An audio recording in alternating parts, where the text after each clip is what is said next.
Oi, pessoal, tudo bem?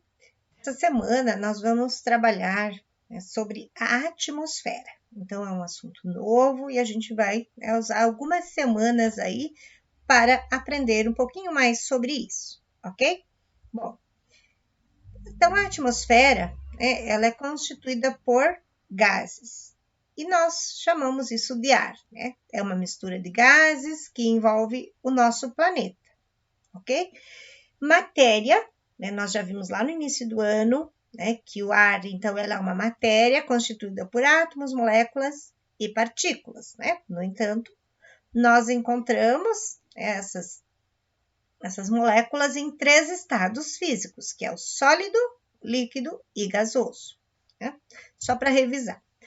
Bom, o ar ele é constituído por diferentes elementos químicos, né? Então, nós temos 78% de nitrogênio, 21% de oxigênio e 1% de dióxido de carbono, argônio e mais outros gases, né? Como os vapores.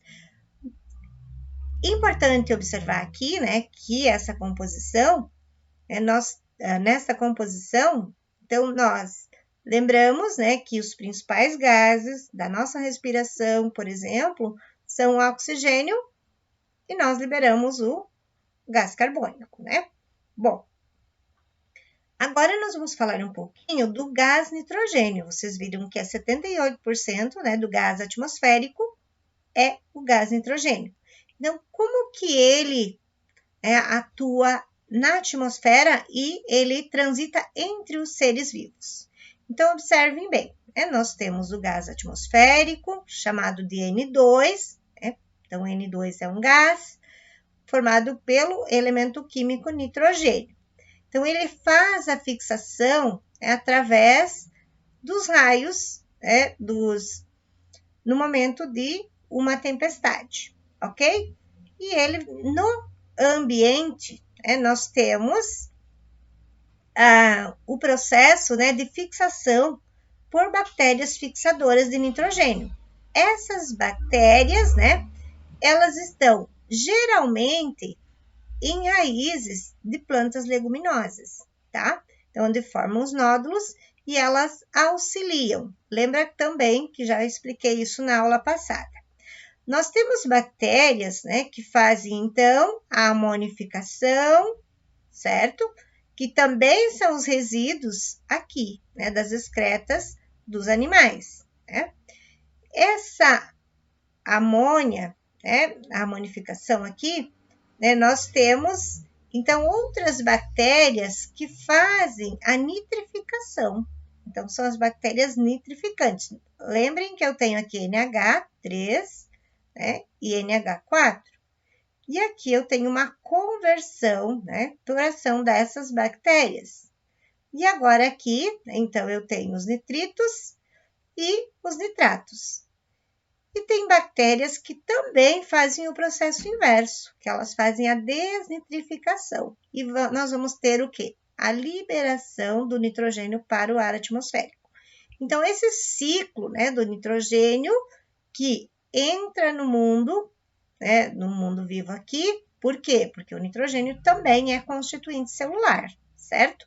Então, ele é importante para as plantas, E os organismos decompositores também atuam principalmente nesse processo aqui, ó, de destituir o nitrogênio que está na planta e vai decompor e vai liberar para o solo. Agora o gás oxigênio, vocês já devem ter ouvido falar, durante muito tempo, que o oxigênio está ligado à respiração celular, dos animais e também de plantas, tá? Aqui tem um ser vivo aqui ilustrando, mas tanto as plantas quanto os animais, os diversos seres vivos respiram, utilizando o oxigênio. Então, esse oxigênio está liberado no ambiente, lembram lá que 21%, e ele vai ser absorvido pelos animais e plantas que liberam o gás carbônico, tá? O oxigênio ele é produzido pela planta, né? Por isso a importância das plantas e algas, porque elas liberam, né, o oxigênio através da fotossíntese. O oxigênio, então, ele é importante, né, para reações químicas, como, por exemplo, a ferrugem, né, ou então a queima. Se não tem oxigênio, não tem combustão, certo? Então, o oxigênio é importante, né, nesse processo, ok?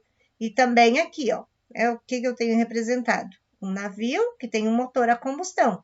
Então, ele precisa do oxigênio, mas nesse processo de combustão, ele vai liberar o gás carbônico, né? Agora, o gás carbônico, que é um processo praticamente inverso, né?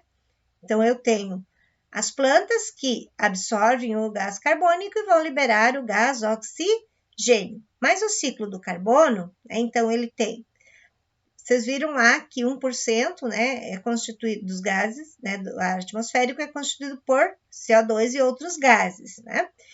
Então, na biosfera, nós temos, né, uma pequena fração de gás carbônico.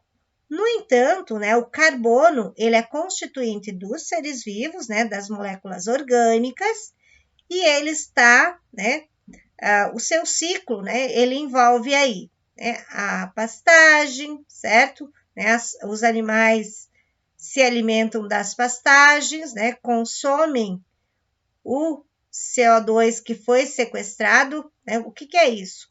Consomem a planta, né? E nessa planta eu tenho o carbono que ficou estocado pela fotossíntese, certo?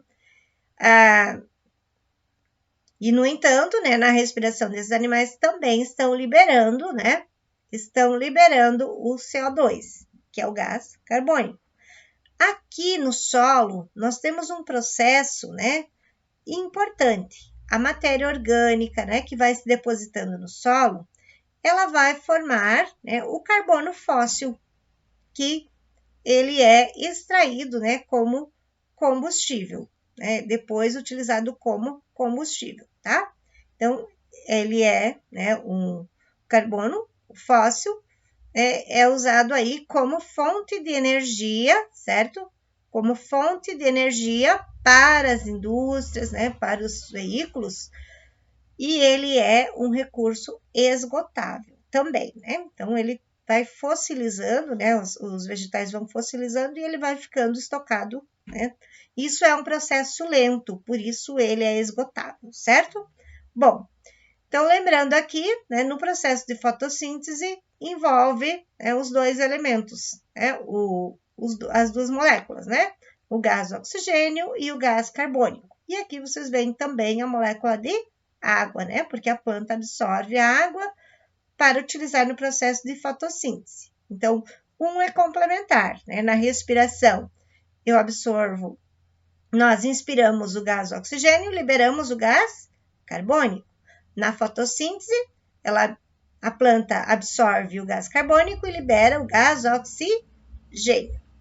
Bom, e falando de oxigênio e de gases, né? Nós sabemos que o efeito estufa, ele é, né, proveniente da radiação solar que atravessa, né, representado em A, né, ela atravessa a maior parte, a atmosfera, e a maior parte da radiação é absorvida pela superfície da Terra e acaba aquecendo a superfície da Terra, tá?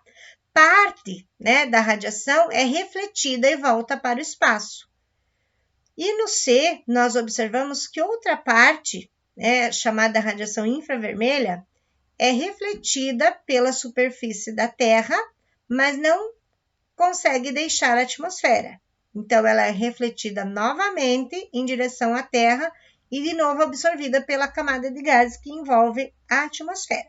Então, o efeito estufa, ele é importantíssimo para manter o aquecimento da Terra. Caso contrário, né, a Terra seria fria. No entanto, né, o excesso, né, de emissão de gases poluentes, nós temos tendo tido, né, observado, através de estudos, nos últimos anos, um excesso, né, do efeito estufa. e que está gerando, né, como consequência, o chamado aquecimento global, com diversas consequências aí. Então, o efeito estufa, ele é um fenômeno natural, no qual os gases seguram o calor refletido, tá? E seria muito frio se não tivesse esse processo aqui, ok? Já o aquecimento global, né, então, ela é uma intensificação do efeito estufa, né? Do efeito estufa, sim. Por quê? Porque daí nós vamos ter, né, como consequência aqui, ó, a liberação desses gases na atmosfera, né, e que vão trazer consequências como, por exemplo, né, o derretimento das camadas polares, das geleiras, né, com perda de hábitat para os animais, os seres vivos polares, e o aumento da temperatura da atmosfera, certo? Então, é um aumento gradual, mas que vai impactar todos os seres vivos, né, inclusive o ser humano. Tá? Por isso a importância, né, da preservação ambiental, dos cuidados com o meio ambiente, toda e qualquer ação, né, que nós fizermos, ela vai refletir positivamente para a nossa qualidade de vida. Então, era isso nesta aula, né? Agora eu vou deixar também atividades no AVA que vocês possam fazer no caderno esta semana, tá? Até a próxima!